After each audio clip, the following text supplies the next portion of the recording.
If you're having trouble verifying your identity on CyberGhost, follow these steps to resolve the issue and successfully complete the verification process. Step 1. Check your email. Ensure that you have received the verification email from CyberGhost.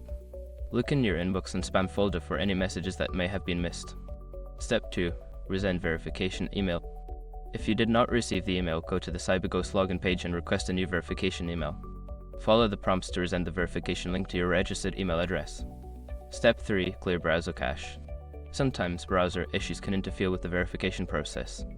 Clear your browser's cache and cookies, and try accessing the verification link again. Step 4. Use a different browser or device. Make sure your information is protected first. Most people don't think about breaches until something actually happens to their accounts. Use SROG to monitor your accounts 24/7 and instantly alert you if your information appears in leaked databases online. It constantly checks billions of breached data points in the background. And considering how much personal information people keep online now, it's honestly worth having. Link in the description. Step 5. Contact customer support.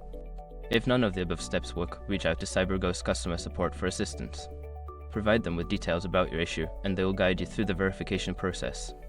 By following these steps, you should be able to successfully verify your identity on CyberGhost. If you continue to experience issues, don't hesitate to seek help from the support team.